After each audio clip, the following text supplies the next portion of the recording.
Hey everybody, Wayne here. This is the solo bot tutorial for Hearts and Minds 3rd edition, published by Compass Games. I've already have another video out on covering the basics of the game. This will just cover, I'm going to do I think one card turn for the bot, so you guys can just see how that goes. And then I'm also going to do at least one playthrough video with me versus the bot. So right now I have the game set up in the 1965 year setup. Let me see here if I can get the... So in the primary rulebook, there's going to be all the different setups. So right now I have it set up for 1965. You use the regular setup, at least for units and everything, even for the solo game. And then there are two things you use primarily for when you play solo. And those are the Solitaire play guide here, which has specific rules and setup information for the solo bot, which, by the way, there is a bot for blue and there's a bot for red. I'm going to be using the red bot. And then in addition to the book, in the book, there is a flow chart that you follow, that you roll on and follow, that determines the bot's actions. I made a copy of it, so I actually have it separate from the book as well. That way we can kind of refer to this. We'll also just using the book for general rule questions. So let me think here. Okay, so when you set up the game, it'll tell you in the Solitaire play guide exactly how to set it up, how to set up your decks. So obviously, like I said, the regular book will tell you how to set up the board. Then the Solitaire book will tell you how to set up your decks, including the response cards.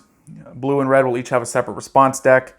Obviously, they don't want you just kind of playing whatever's best. So what you'll be doing is during combat, you'll actually draw a random one and play that. So I think we're ready to dive in. So in a normal game anyway, red would go first. So we're just going to play this first card turn and step by step kind of show you guys how it goes. So, all right, let's get started here.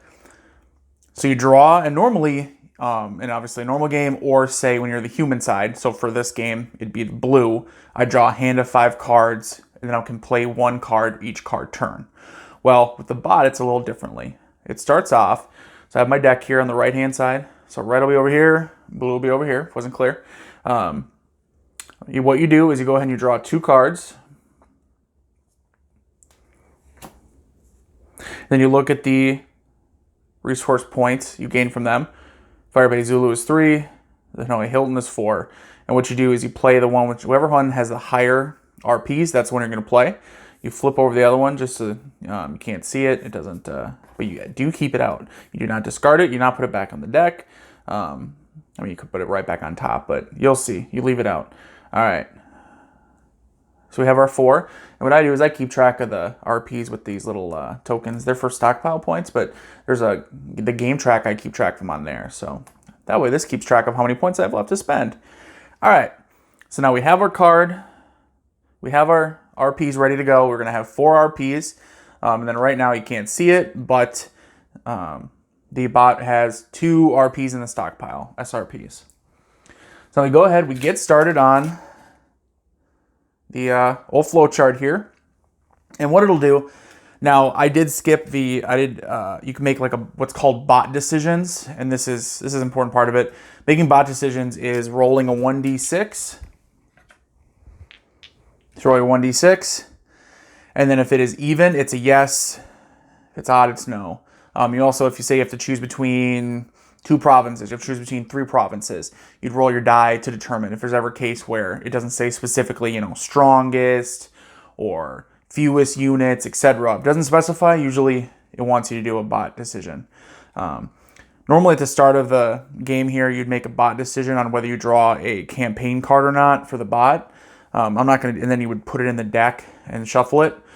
I'm not going to do that. We're just doing the one card play here, 1 card turn, just for the bot side. I don't want to mess with that, but just be aware that is part of it. And then it's explained in the Solitaire play guide. So, all right, so we have our card.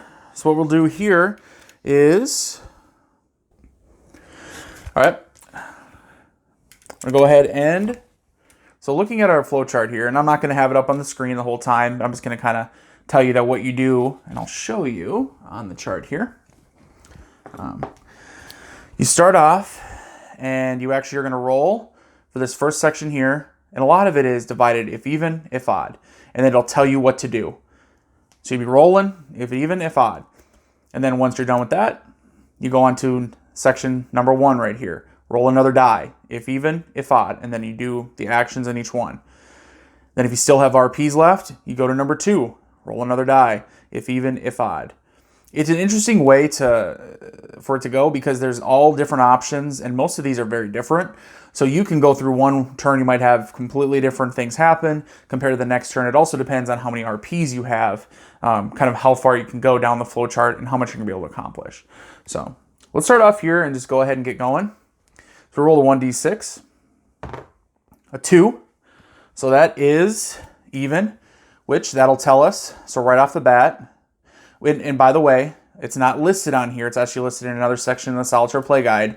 But if you roll a 1 on your first roll, you do a free raid, which is, if you've seen my other video, a raid is when you can send VC to another province, and you roll on the chart, roll a 1d6, and see if you were eliminated if any unit or not.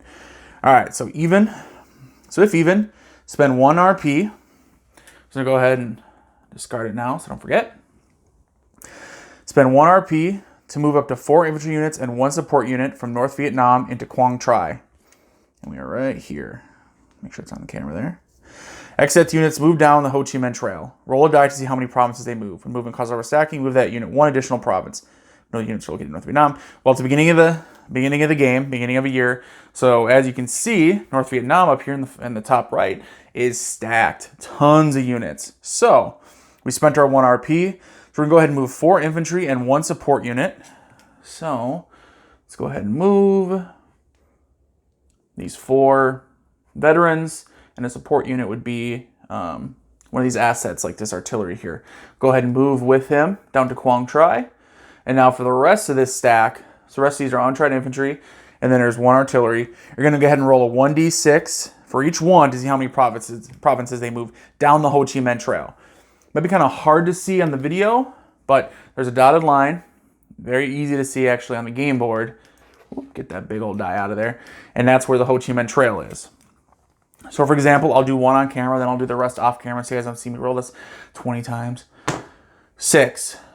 So the first infantry here, rolling for him. 1, 2, 3, 4, 5, 6. So he ends up down here. And what's happening is, this is the way to get the bot to be moving their units out of North Vietnam, either directly into South Vietnam or down the Ho Chi Minh Trail, because then later on, they're going to pop out into South Vietnam and, raise heck. So let me go ahead and roll for the rest and get them in their places. We'll be right back. All right, I rolled for every infantry unit. They're all moved down the Ho Chi Minh Trail. You can see they're spread out here. Now we go ahead and go on to the next step. So we finished here. Now we go on to the number 1. Roll another die. Okay, 3, which is odd. So here, if odd, spend 1 RP to move the largest bot unit concentration to attack the weakest blue concentration of units within reach. Ooh, that's going to be a good one. So, let's see here. What do we got? So we're going to spend our 1 RP, so we don't forget. I believe you're looking at largest, which, how it works, and just to be clear here, when it says largest bot unit concentration, it means the largest number of units. If it says strongest, it means the highest combat strength. So it's going to be this one, although I think that's pretty much probably the strongest and largest in the first place. So up here in Quang Tri, we have a big stack of veterans and an NVA artillery. And it says, with largest bot unit concentration, attack the weakest blue concentration of units within reach. So the weakest within reach. So they can travel 4 provinces. They have a movement of 4. I want to see, so right here, yes, they can attack, but this is pretty strong. 1, 2, 3, 4, 5, 6, 7. What about here? 1, 2, 3, 4, 5, 6. They can go 1, 2, 3, 4, 4.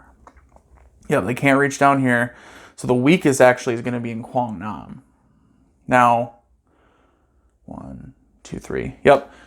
So what they would do is they're going to travel through, and you don't have to engage units in the same province.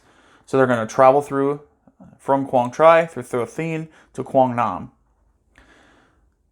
So what we're going to do is we're going to move, stack here, all the NVA guys are going to move through. Now they have 4 movement points.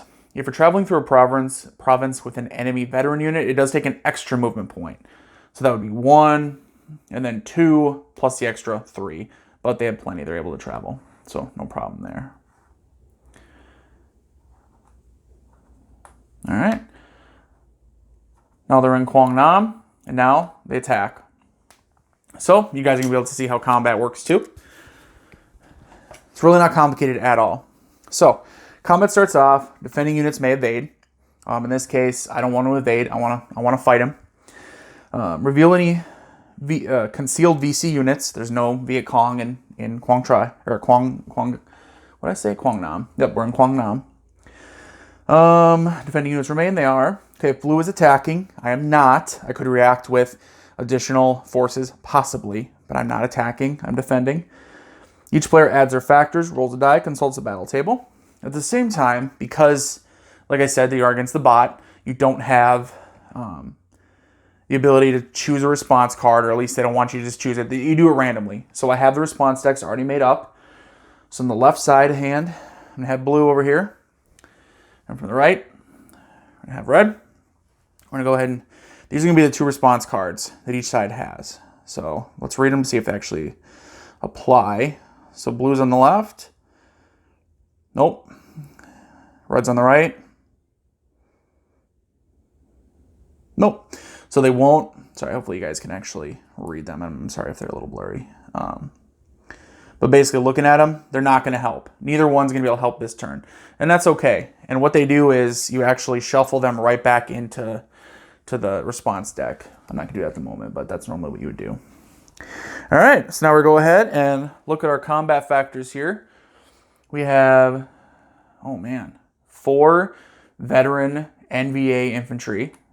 So that's 8. And they have an artillery, makes it 10. And then for the blue, we have a veteran Arvin, untried, 2, 3, 4. And then we do have an asset. We do have the Blue Water Navy. It's going to provide fire support from over here. So it's going to be 1, 2, 3, 4, 5, 6. So 10 versus 6. So we go ahead and we roll our dice. We're going to add 10 to the red, 6 to the blue. Oh, wow. Okay, then. So, all right, so 6 to the blue, puts them at 9. We're going to go ahead and look at our battle table here. So blue is at 9, and red is at 16. All right, let's go ahead and I'm going to try to move the camera here, move it down to the battle table so you guys can see what the results are, and then I'll apply them. So on the battle table, you can see with red having their, what did I say, 16. So they're going to cause 3 losses to the blue. And with a 9, the blue is going to cause 1 loss. So red causes 3 units to be eliminated. Blue causes 1 unit to be eliminated. That hurts big time. So let's go ahead and look what we even have here. Yeah, because if you look, you see there's only 3 Arvin infantry, and then there's our asset, our support unit, the Blue Water Navy, and then obviously they have a big stack. So all the infantry are going to be eliminated. So the stack of 3, and then you can't see it off camera, but you put these in the body count box. It's over here on the south side of the map. Go ahead and stack those in the body count box. Yeah, they annihilated the Arvin forces on that one. And then we went ahead and we destroyed one of them. So they get to pick. Let's go ahead and say one of these infantry here. That way they'll still have 3 infantry in the support. Put him in the body count box as well. And then at this point, the battle's over. First of all, they only attack once. The bot only attacks once. They don't attack multiple rounds. They'll attack 1 round. Second, the asset, he supports a combat. He can't engage in his own. So he wouldn't be engaging any combat anyway. So, all right. So the combat ends there. Let me double check. Actually, just to make sure, we promote untried infantry, which they don't have any left, and all mine were eliminated. If blue is defending, air naval units may react. Well, I don't really have a reaction here. He is reaction, so he's already there. And then defender may reinforce from adjacent provinces. Ooh, Should I reinforce? Can I reinforce? All right, you know what? Now that I'm looking at this, looking at it here, I think as a defender, I'm going to reinforce. So what that means is I can spend 1 RP from my stockpile. I have 2 over here, so I've just marked it down to 1. 1 RP left in my stockpile. And I look at my adjacent. Obviously, I have nobody in Quang Tin, but in Thuathine, I have 4 infantry. So what I'm going to do is I'm going to reinforce, which means I can activate an adjacent province and move as many units as I want with respect to stacking limits into this province. So I'm going to go ahead and move all those infantry. So now I am... Reinforcements have arrived. Too late to save the other Arvin, but they're there anyway. So it doesn't affect the battle. Like I said, the bot still only engages in 1 round of combat, but I'm now in a position where when my card turn rolls around, I'm in a better position to attack him if I'd like. All right. So we have 2 RPs left. We rolled under the number 1 here, which means now we're going to go down to, because we still at the end it'll say... go to number 2. If you have RPs, we do. So we're going to number 2 and give her a roll. 6, that is even. So number 2, if even, buy and conduct the event printed on the card. All right, what did the card say anyway? Let's see. Hanoi Hilton. Red cost 2 RPs. Move 1 allied unit from the dead pool to the body count box.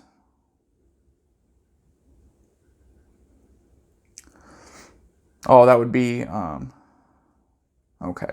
Because those reinforcements come from those. Well, it doesn't do anything, though. So I'm going to overrule it. This is a case where, see, it doesn't know that, so I don't have any units in the dead pool. What it would do then is that if I move them from the dead pool to the body count box, then at the end of the year, the ones in the body count box will count against me for the Doves and Hawks, determining victory. Well, that doesn't really make any sense to do it right now. So... this is one of those times where I'm going to override the bot. Yeah, I could just have him do it and it would have no effect, but I feel that's kind of lame and not really thematic or fun. So just to make it, a little more difficult and make sure it actually is a little fair, I'm just going to skip that one and say, if RPs remain, go to number 3 and then roll on number 3. Whoop, up there. Let's go ahead and roll. And those are the choices you'll have to make when you're playing.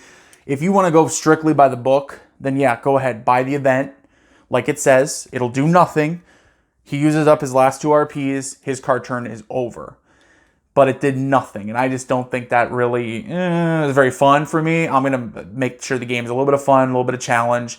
I'm not going to have the bot do anything too stupid, which frankly, that would be a stupid move. All right, so I rolled a 3. So I rolled odd. So under the number 3 here, and not because I rolled a 3, just because it's where we're at. Odd.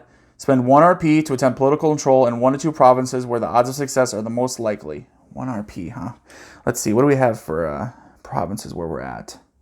Unfortunately for them, this is another one where it's not really going to make any sense because it would have been there. Remember, I reinforced down to Quang Nam, so now you can only do a PC change if you have if it's just you and no enemy soldiers.